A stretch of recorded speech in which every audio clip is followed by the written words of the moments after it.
Morning. Good to see everyone. You had a good weekend. I hear the second installment of your spring break is tomorrow, so enjoy that. Whittled it down to, was it 2 days, 3 days? Just not quite the same, is it? Let's turn today to the final chapter in the Civil Rights Act as well as the Voting Rights Act. Two subsequent pieces of legislation that came along, 1964 and 1965.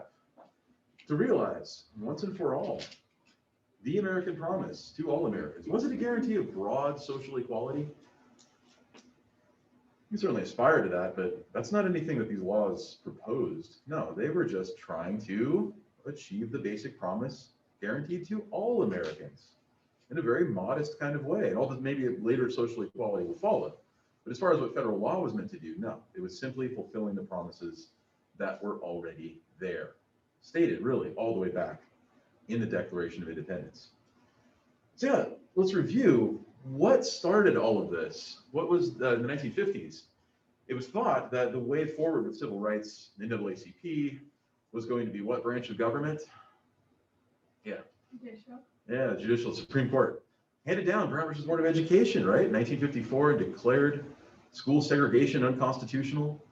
And that seemed to be it. Well, then what happened? The Supreme Court had to order federal district courts in Brown 2, Part 2, to do the actual desegregating. And then U.S. Marshals had to go to escort black students into white schools, and then the U.S. Army in response to the Southern backlash. And it just went on and on. It finally came down to a standoff between who? Southern governors versus who? District courts? No. Who was it? Yeah, the President of the United States, standing off with Orville Fabius and George Wallace and all of the Southern governors. And who finally backed down? Was the president going to force all the schools to reopen after the governors declared a state of emergency? No.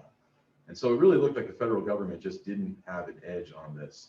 And the great lesson was really that the way forward, the way to achieve civil rights goals is not going to be heavy-handed court rulings, even the president's use of the army, not even that.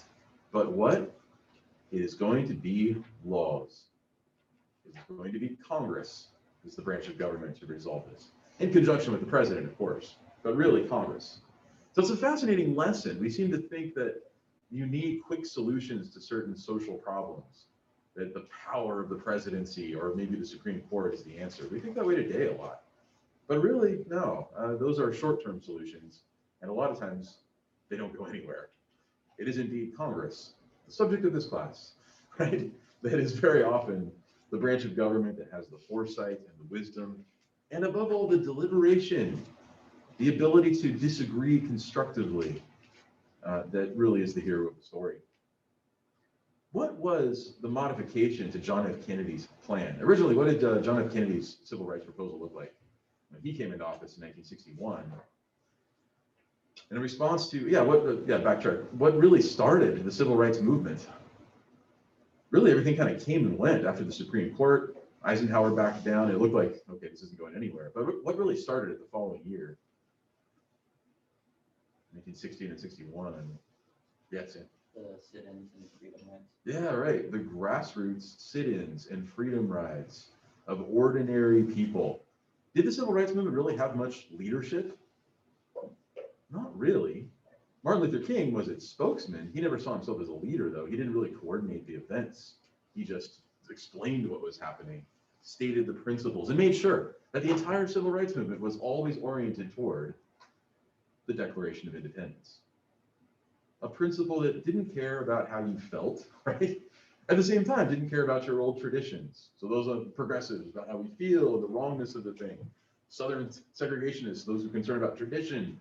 No, neither camp really matters in the face of the principle of the American regime, that all men are created equal, which he quotes, remember, in the March on Washington speech. So that's where it really starts. But then, yeah, back to my question, sorry. What was the Kennedy proposal? There were 7 articles to it, there was a lot. But what were the major clinchers? What was going to be desegregated if this law passed? Yeah. Public accommodation. Yeah, public accommodation. That's really important. Only public accommodations. That means banks, government buildings, stuff like that. What about, though, the ones who really did the segregating?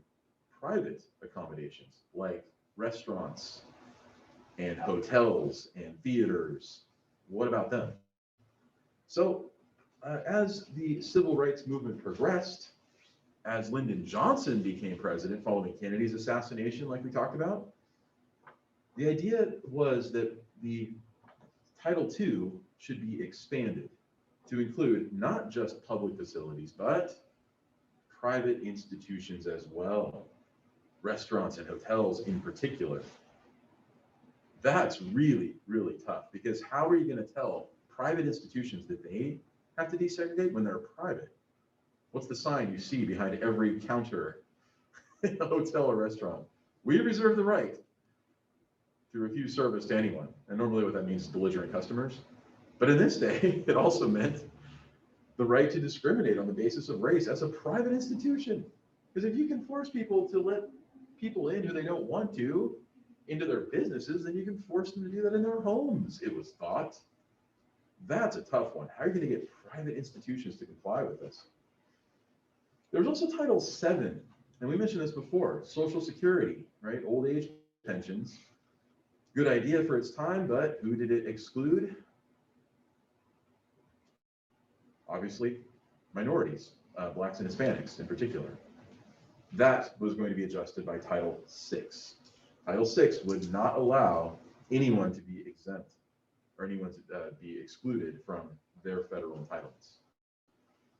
So remember all those porters on the railroads, right? Most common industrial job for Black workers through the early 20th century. They were not accumulating Social Security. They didn't pay the payroll tax either, but still, their employers just didn't set it up for them. No, now they have to under federal law. So those are two major provisions that changed Kennedy's original proposal. This bill was going way beyond even what Kennedy suggested. But here's the tricky problem. What is the constitutional basis for doing such a thing? Well, where is civil rights mentioned in the Constitution? Not the phrase, but what's the clause that relates to civil rights? We talked about this before. Equal protection. Yeah, equal protection, which appears in the 14th Amendment. The 14th Amendment, which nationalizes citizenship and states that all citizens have certain rights, and equal protection is one of them, equal protection before law. Okay, but what's the tricky thing about equal protection? Any bill that goes through Congress has to go through the committees that deal with equal protection, and which one in the Senate does that? The Judiciary Committee. And who chairs the Judiciary Committee in the Senate? Yeah. Thurman was involved, but it was his associate. Remember the other one? Not Russell. He was, yeah. East. Everybody but those guys, yeah. Was it Dennis? It was Eastland, yeah. Remember James Eastland? Good guesses though. That's right. But yeah, Eastland was really, really obstinate. And there was no way civil rights legislation would get through. He was the reason that earlier civil rights legislation did so little. So here's the strategy. How were the advocates of civil rights going to get it past the Judiciary Committee? Well, could the Civil Rights Act be a matter of equal protection? Nope, because otherwise it had to go through that committee following the Senate rules. So instead, they gave it a different constitutional basis. And what was it? What's Congress's favorite clause for so many other regulations? Yeah. The Commerce Clause. Right, the Commerce Clause. And that actually did make some sense when you consider what segregation actually meant for Black motorists and travelers. Consider the Green Book. Did anyone see the film that came out a couple of years ago? Green Book, yeah, that's exactly how it was. And because people were traveling, they affected interstate commerce. And what made that possible? Why were so many more people traveling, including Black motorists? Because of the Interstate Highway Act, right? So you see how it fits together in a remarkable way. Here's the plan, said the civil rights members of Congress. We're not going to do this on the 14th Amendment's Equal Protection Clause. We're going to base it on the Commerce Clause. So That meant that we can desegregate private institutions, back to that question, that affect interstate commerce. In other words, we can go after the hotels and the restaurants and all other private businesses. No one can refuse service to someone on the basis of race anymore, or they will face federal prosecution. Now that seems like a stretch, but then again, what made it all possible? The Interstate Highway Act was the main thing. Where'd the Green Book come from, though? What was it? You saw the film.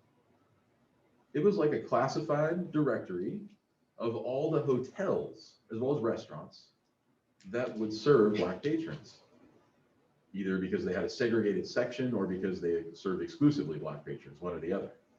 It was put together by a guy named Victor Hugo Green back in 1937 or 36. In the introduction to his book, this long list of restaurants and hotels, at the very beginning, he said, "Someday no one will need this book. There will be a day sometime in the near future when this guide will not have to be published. That is when we as a race will have equal rights and privileges in the United States. But until then, you're going to have to use the Green Book." Well, how did this go over in the Senate Judiciary Committee? Eastland, remember, the really outspoken segregationist alongside Strom Thurmond, was furious. This was a way to sidestep his authority, and he knew exactly what was going on. And in protest, he gave press conferences from his office with the stars and bars flag behind him, as always, claiming that this was a step toward totalitarian government. He used that word more and more frequently. This is the federal government taking over the sovereignty of the states and their private liberty.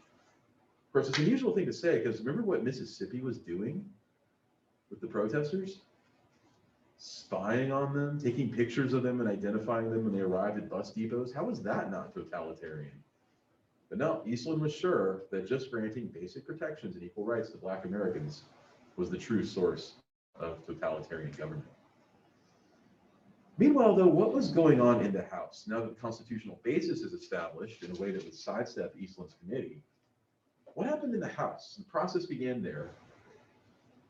And Smith, Howard Smith, remember the chair of the Rules Committee, did something really unusual. He proposed an amendment to the Civil Rights Act that said what?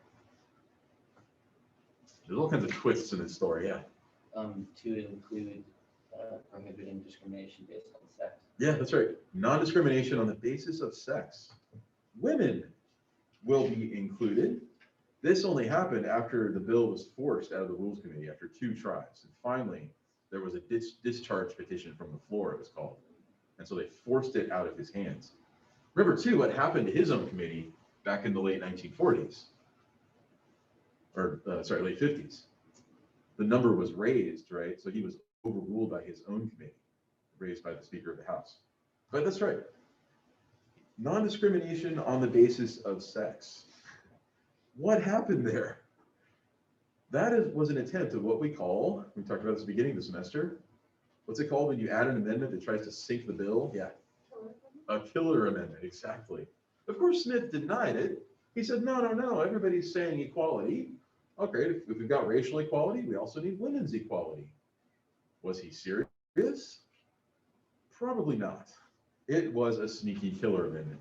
Nonetheless, he found himself met by Betty Friedan of the National Organization for Women, as well as several other female members of Congress, who thanked him for his amendment.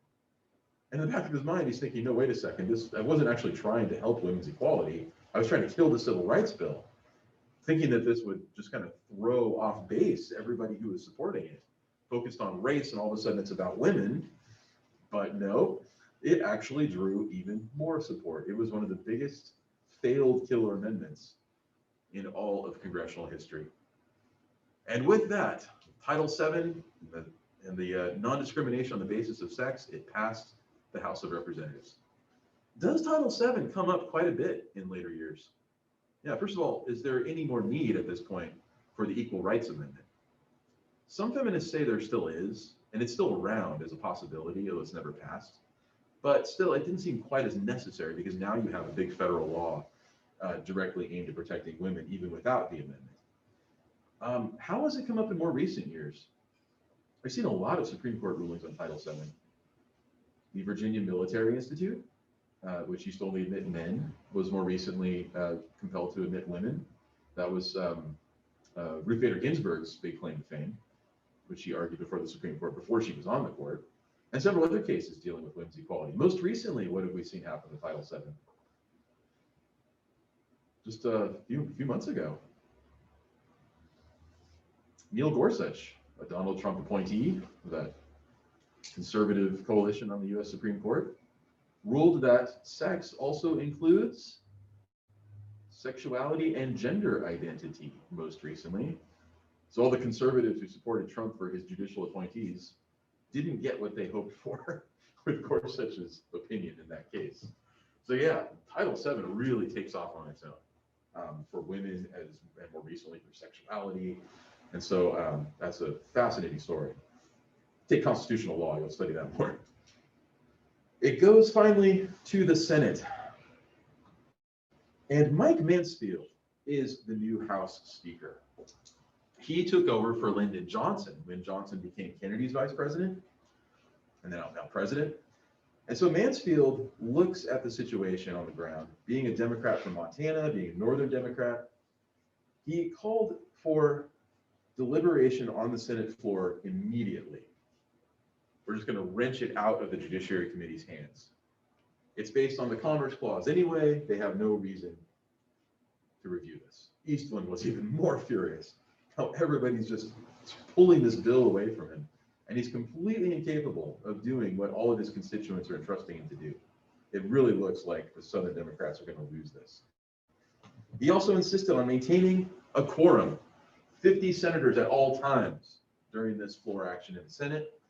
We are going to decide this thing immediately, he said. And so it was on. The most extraordinary battle we've probably ever seen on the floor of the US Senate. In so many ways, went right to the heart of who Americans are. It lasted several days in the summer of 1964. And who, of course, was the ringleader of the filibuster process? He'd become the master of filibustering. Yeah, back to Thurmond, right? And to show off, Thurmond was fond of working out in his office as he talked to reporters, lifting weights and doing push-ups, and talking about how he was getting ready for that fateful day of the 24-hour filibuster. Thurmond went on and on and on. I'm not even sure what's on that paper, but he read it all to try to use the filibuster tactic to undermine the Civil Rights Act. That was just 24 hours. The filibuster itself went on for several days because he used the platoon system, kind of passing the baton to another Southerner and another and another, so that they would just talk incessantly, working within Majority Leader Mansfield's rules of the 50 senator quorum. Yeah. So the point of the filibuster group by Trump and the other senators was basically to just wear out the Northerners by talking for so long that they would like give in. Yeah, because normally the Senate has its calendar of business, right? It's got to move on to other stuff. And it's flexible. It'll give like a little more time to certain speeches here and there. But yeah, if a filibuster goes on and you've completely bumped all the items off the calendar, then the Senate has to yield. Meaning a minority of one, or in this case, a group, right, can stop legislation by using this tactic, right? And remember, the filibuster had been around since like the 1870s, and it happened here and there. But this was the first time we ever saw a group of senators just really hammer a piece of legislation with it, right? And so, yeah, it was the longest filibuster in the history of the Senate. To make sure it happened, what did Thurmond do? He coordinated to have cots brought in so that they could sleep on the floor of the Senate. And so the nation watched as this filibuster just dragged on and on and on. One senator from the Southern delegation, always on his feet, talking and talking. If it wasn't Thurmond, it was one of his colleagues. And the nation just watched and watched. But what did the Senate do? Did they give up, move on to other business? No, they just arranged the calendar. Mike Mansfield and the majority of Northern Democrats just adjusted the calendar again and again to wait it out, determined to get this bill through. through the course of those speeches, there was a little bit of debate. I had you look at the brief passages in the exchange between Hubert Humphrey and Strom Thurmond. Thurmond was very self-promoting, as you can tell. He looked for every photo op he could during this debate. On page 47, though, what did they say? March of 1964, early on. Humphrey says, we simply have to face up to this question. Are we as a nation now ready to guarantee equal protection of the law as declared in our Constitution to every American, regardless of his race, his color, and his creed? The time has arrived for the nation to create a new framework of law, which we can resolve our problems honorably and peacefully.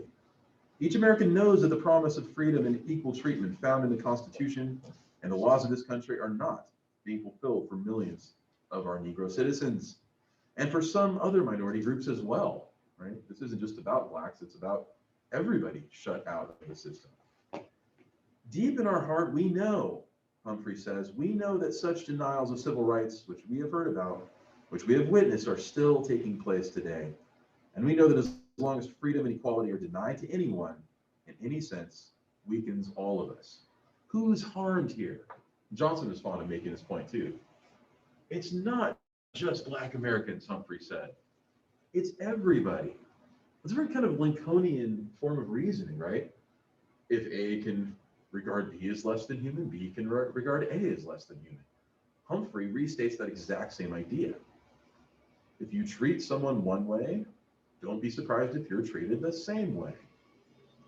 Or as Jesus said, right? Do unto others as you would have them do unto you. Same idea that we find not in the abstract realm of philosophy or notions of human rights, but embedded right here in our founding documents, the Declaration of Independence and the Equal Protection Clause of the Constitution. And so for that reason, Humphrey calls on his fellow senators to vote for an end to the filibuster. The argument for cloture is building. Thurmond responds. What does he say? To my colleague, Senator Humphrey, this bill, in order to bestow preferential rights on a favored few who vote in bloc, would sacrifice the constitutional rights of every citizen and would concentrate in the national government arbitrary powers, unchained by laws to suppress the liberty of all. I mean, what would the Civil Rights Act actually do? It would favor the few over the many. It would single out one group for special treatment, right? Very much like what Andrew Johnson said back in the day when he vetoed the first Civil Rights Act in 1866. That's called a bill of attainder.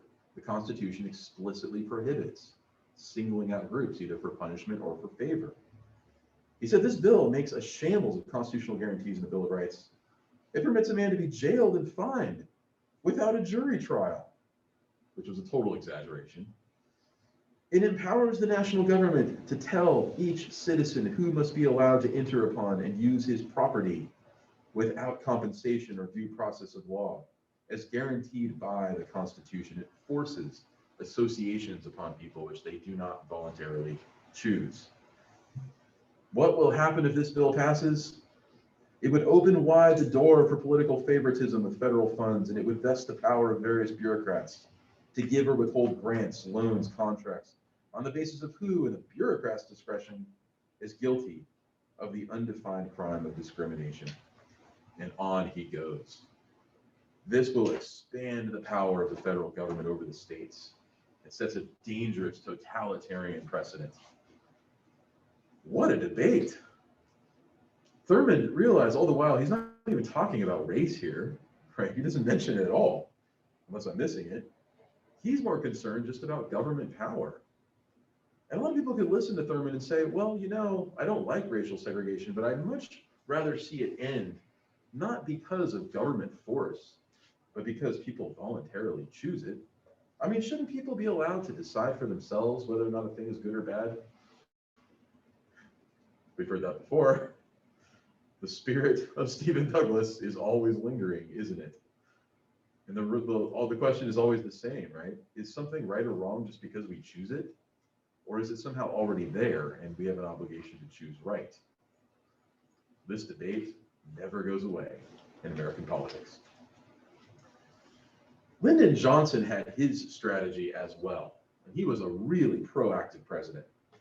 Far more than John F. Kennedy, Johnson met with civil rights leaders at extensive meetings and listened to their arguments and laid out what the bill would actually do, and talked a great deal about the strategy of how it would get through the Senate. As this filibuster dragged on and on, Martin Luther King was really skeptical about this thing passing. He knew how obstinate many of those senators in the Southern delegation were. I don't think it's going to happen, Mr. President. It just doesn't seem likely. And Johnson's reply was the same every time. Don't worry, I'll get it past those senators. Johnson had his methods too. Anybody know how Johnson got his way in Congress? Yeah. Wouldn't you just like stare down people? Exactly. It was called, yeah, he would stare them in the eye. The Johnson treatment. And what was it like? He kind of perfected it as Senate Majority Leader. Now as president, he really had it down. How do you get your bill through Congress? You just summon one member of Congress at a time to the White House. If they don't show up, you just call them again and again and again. If their secretary doesn't put you through, then you just keep trying. And finally they would arrive. And Johnson would clear the room, and so it was just the lone member of Congress and Johnson. And he would get 2 inches from their face. And he would kind of like hypnotize them. He wouldn't blink. He would stare them in the eye and just take complete control of their mind. No other president has ever been able to do this. They try to look away, he'd squeeze their arm and he'd like, walk. And by the time he was done with a member of Congress, they found themselves in total agreement with him. And they couldn't explain why. Indeed, Johnson knew how to take this extraordinary type of control over people. Indeed, there's Richard Russell. And supposedly, he told Russell in this conversation, I love this one, by the way, there's Thomas Jefferson looking down on this conversation.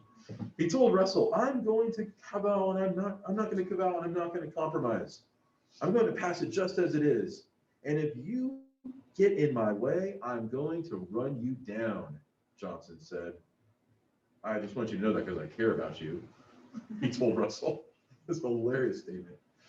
Of course, Russell didn't cave, but a lot of other members of Congress did go along with Johnson on this and many other pieces of his legislation. And the filibuster lasts on and on. How to break it? How do you end a filibuster in the Senate? What do the rules say? The cloture vote. In 1964, the cloture vote required 65% of the senators. No, 70%, I'm sorry, 70% of the senators. It wasn't lowered until the 1970s down to 60%, so 60 senators to break it. So it was quite a bit higher. Well, those trying to advance civil rights and overcome the filibuster only had one option. Progressive Democrats had to reach across the aisle to the other party. Where are the Republicans in all of this? This truly was the wilderness years for the Republicans. They've been minority for a very long time, except for a brief moment in the 1940s when Harry Truman was president. But really, the Democrats have just dominated every single Congress since. And so they chose a very unusual minority leader. Who was it?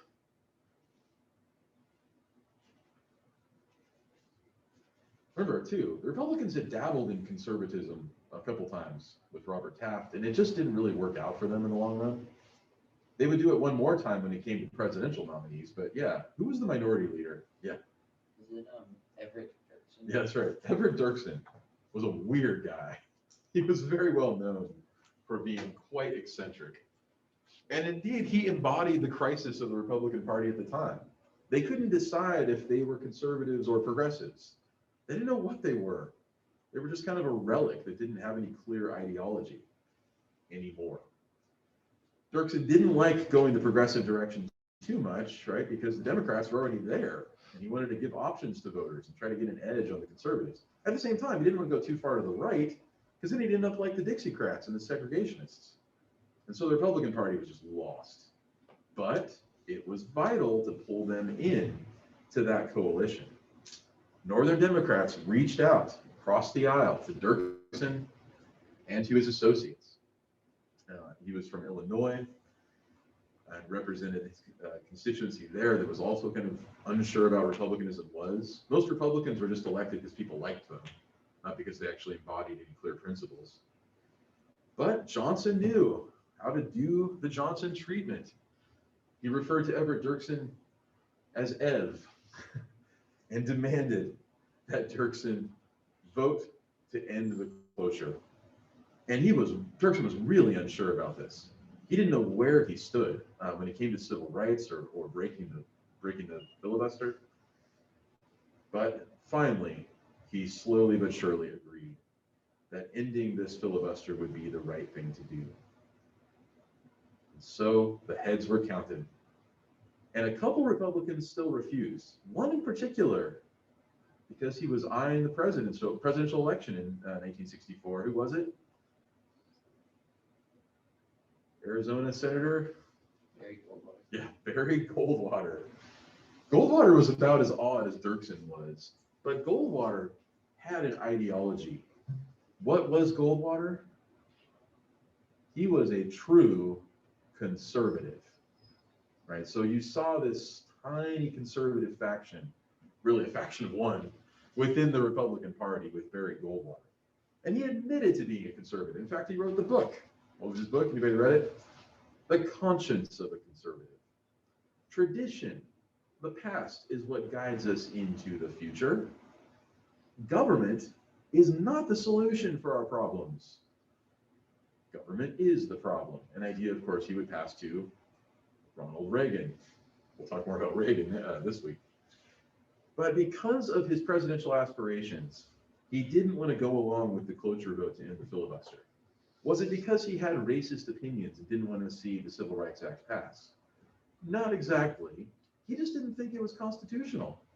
Basing it on the Commerce Clause was really kind of fishy, and he didn't want to go along with that. And so, even though he was just trying to cater to potential voters, he was perceived in the South as a whole new possibility against Lyndon Johnson. And so he's really torn, campaigning in the South in Dixie and seeing a lot of campaign posters talking about LBJ's civil rights bill and what it'll do to white employees, that black employees will be hired instead of them and that kind of thing. Whoa, said Goldwater, I did not mean for that to be my message.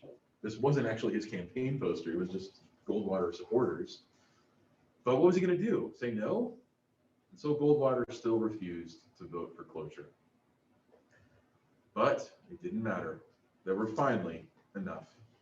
A coalition of 27 Republicans and 44 Democrats. We have the original count where someone scratched out cloture petition and wrote motion at the top. The cloture motion will go forward, and there are the signatures. The photo op, there was Dirksen, as well as Hubert Humphrey, as well as this bipartisan coalition raising the victory sign. The filibuster would be broken and the bill would pass. What did we get? Finally, it was 73-27 in the Senate. It had already passed in the House, but now it went back, and the House passed the Senate version at 298-126. It arrived on President Johnson's desk July 2nd, 1964, after a long and grueling legislative summer.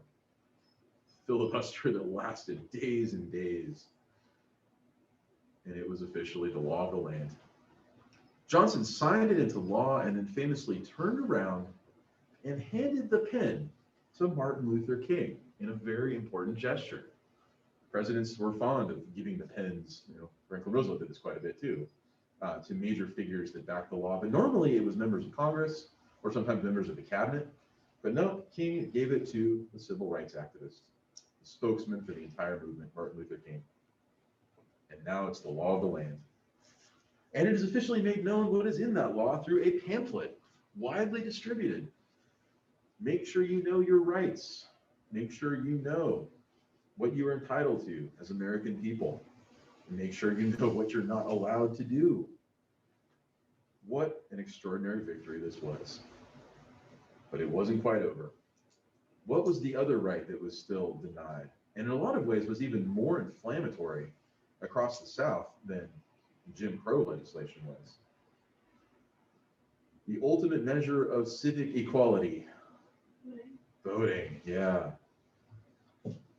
Section 1 of the 15th Amendment said, back in 1870, right? The right of citizens of the United States to vote shall not be denied or abridged by the United States or by any state on account of race, color, or previous condition of servitude. Notice that more specifically cites former slaves than the 14th Amendment does.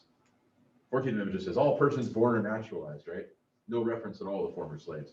But this one does more specifically refer to a group of people by race. Or previous condition of servitude. It also includes race, color, which would include all other races. But notice Section 2. You see this in all subsequent amendments after the Civil War. Congress shall have the power to enforce this article by appropriate legislation. And of course, Congress did. The Civil Rights Acts of the Reconstruction era guaranteed large numbers of former slaves the right to vote, and they turned out in droves. Of course, they could only do that because who was guarding the polling place? The U.S. Army, right? Civil War soldiers were there to ensure that they could cast their ballots. Remember, too, this was back when ballot boxes were not actually boxes, but jars. The ballots themselves were color-coded, and so you could see who was winning in each district for that election. And there it sat, the 15th Amendment, guaranteeing the right to vote. But as soon as those Union troops withdrew from the South, like we talked about following the Hayes-Tilden dispute, then who was guarding the polling places? The Ku Klux Klan. No blacks were going to vote then. And so voter registration, voter turnout just dropped way, way off for black voters. There were gradual gains because of earlier provisions of the Civil Rights Acts, the ones from the 1950s and the one in 1960, but still a lot were shut out. And organizations that tried to rally blacks for voter turnout, especially the Mississippi Freedom Democratic Party, led by Fannie Lou Hamer, really took a lot of heat from the state. What happened to her? She was invited to speak at the Democratic National Convention about her experience in August of 1964. This was, of course, when Lyndon Johnson accepted the nomination to run for president and guaranteed even further civil rights legislation in the Act of 64 that year. And she described her experience at that convention. What did she say? They walked into one of those whites-only restaurants a few years before in 1962, and the state highway patrolman came in and carried me out of the cell and into another cell where there were two other prisoners. And the patrolman gave the Negro a long blackjack that was heavy and ordered him to hit me with it. This is a horrifying scene, she describes. One of her, she was partially blind and permanently disabled because of her experience in this jail. This was the first time you heard this kind of testimony, right, given in Congress. This was almost like what you saw with the investigation into the treatment of labor unions back in the day. There has to be some federal response to protect the right to vote, not just to protect Black Americans directly from the federal government, but also to give them the ability to elect officials who can advance their particular interests as well through voting rights. And so the question was laid before the American people in the election of 1864. Who was the Republican nominee? Barry Goldwater, of course. Openly conservative, but again, not openly segregationist. He was all for desegregation. He just thought that it would mean more and last more if people chose it in the southern states instead of have it forced on them by the federal government. Still, though, he was secretly glad when the Civil Rights Act passed. And his principle of conservatism didn't mean the same thing as segregationism did. It was just limited government. It was just an argument for the value of the free market. It really was everything Ronald Reagan later represented in 1980. But the American people greatly preferred the legacy of progressivism at the time. Conservatism was just an odd argument. it didn't really seem to have any place because everybody was sort of progressive of one type or another in this era. And there was such deep admiration for Franklin Roosevelt and Truman and Kennedy and the long legacy of progressive Democrats. The Civil Rights Act was only the most recent achievement, and it was a substantial landslide.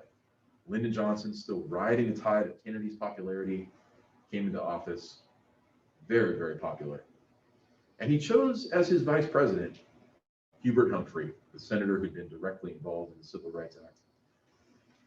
And right away, he went to work rallying together this bipartisan coalition. There's Dirksen and Humphrey, there's Bobby Kennedy, and a whole bunch of Republicans and Democrats in this huge room to go to work on building Johnson's grand plan, the Great Society, which we'll talk more about later this week as we turn to Medicare and Medicaid. But the first order of business following the Civil Rights Act was that Voting Rights Act. Martin Luther King took a trip to Europe, receiving his Nobel Peace Prize, and through the early 1960s always suspected that he was being spied on by the very agency that was supposed to protect civil rights organizations. It also suspected him of communism.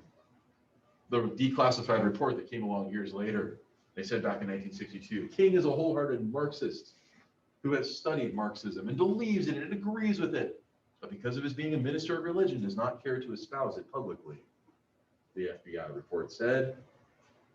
In addition, King has been described within the Communist Party USA as a true, genuine Marxist-Leninist from the top of his head to the tips of his toes. And for that reason, they bugged his telephone and used listening devices and spied on him and tried to establish communist connections, really to discredit his claims about civil rights and his appeal to the Declaration and the March on Washington and all that, to just try to expose him as a fraud. If they could get enough evidence and make it public, they could debunk him. But the problem was they never could get enough evidence other than word of mouth that appeared in his reports. King himself became increasingly worried that he was being listened to and spied on. He was quite right. The 1964 election swept in a whole new class of members of Congress. Democrats swelled so big that it overflowed into the Republican side of the House chamber, right? And the Republicans that were left were in solid agreement with the Democrats. The Southern Democrats were completely edged out. And so the new voting rights plan was submitted. And what was in it? As it stood, all voting rights was defended through litigation in the courts. But that was a long, tedious process. And by the time the appellates would win the case, the election was long over. There had to be some more direct method of ensuring voting rights through regulations and a way to end those awful literacy tests. There's one of them again. Remember too, when Black voters took the literacy test, they had to stand. There was no chair available, and so leaning over on a table trying to answer these questions was a pain. And of course, you had the poll workers sitting right there watching you. This must stop. It was based on which part of the Constitution? Any reason to base this on the Commerce Clause? No, it's right out of the 15th Amendment, like we said. As momentum and support built for the Voting Rights Act, one of the most significant marches of the entire civil rights era took place. The March to Selma. Anybody see the film a few years ago? Across the Edmund Pettus Bridge. And it was one of the hugest marches of this era. Martin Luther King decided to bow out in this one. He knew the FBI was spying on him, and he knew that the death threats were quite serious. And so his supporters urged him to just stay away. It wasn't necessary to be there. He wasn't a leader of the movement, after all. It was a spontaneous movement. And as the protesters came across the bridge into Selma, they were met by state troopers, and it got extremely violent. Most of the water hose incidents and the dogs and all that was kind of isolated and small. It was enough to make media headlines, but this was much, much bigger as the cops ran at the protesters, firing tear gas and attacking them in droves with billy clubs. One photo in particular was caught of a protester on the ground and a cop about to hit him with a club that became a really famous figure from this era, John Lewis, who just passed away last summer, I think, just a few months ago. Yeah, there's young and old John Lewis. And John Lewis remembers the scene and he describes it in vivid, horrifying detail. Marching across that bridge, right? Looking at the other side and seeing those cops in riot gear with tear gas canisters. And it just took every ounce of courage you had to keep walking. There's this tremendous courage in this era. And it wasn't a violent protest. Remember, they were always peaceful and nonviolent. But what was different about this protest for the media? Other incidents have been reported in the newspapers, but this one had TV crews on scene. And primetime television took a break from its usual programming to show the whole nation this episode. And the American people watched on their television screens this incident at the bridge. That had a dramatic effect on public opinion. George Wallace stood firm, though, states' rights, his whole deal, and he was finally summoned to the White House. But this wasn't the meeting that he had experienced back in the day with Dwight Eisenhower. Remember when Eisenhower invited the Southern governors? They just had kind of sort of a friendly chit chat and everybody left. And later Eisenhower sent down the army. No, Johnson wasn't going to go that route. He pulled the Johnson treatment on the Governor Wallace. You will step down in the face of federal law, sir. No, I will not. Yes, you were. Yes, you will. And Johnson started yelling at him in the Oval Office. Got the message. With that, Johnson went spring, soon after his inauguration, to give his State of the Union address on voting rights. Several Southern senators boycotted the speech. Sam Ervin did show up and stood there with his arms folded, looking really angry. But what did he say in the speech? There is no Negro problem. There is no Southern problem. There is no Northern problem. There is an American problem. And we are met here tonight as Americans, not as Democrats or Republicans. We are met here as Americans to solve that problem. Their cause must be our cause too, because it's not just Negroes, but really it's all of us who must overcome the crippling legacy of bigotry and injustice. And with that, he gave his most famous phrase. People forget this actually came from Lyndon Johnson. We shall overcome, and so we shall. When we come back, let's say the final word on the Voting Rights Act. I got us a bit behind. There's so much to say about it, though. And then let's transition to the other major piece of Lyndon Johnson's Great Society and the way that he got it through Congress, having to do with health care, Medicare, and Medicaid. How did it take so long for the federal government to realize that it had such a responsibility? So yeah, we'll finish that, and then we'll talk about Medicare and Medicaid on Wednesday. Have a wonderful day, and I'll see you then.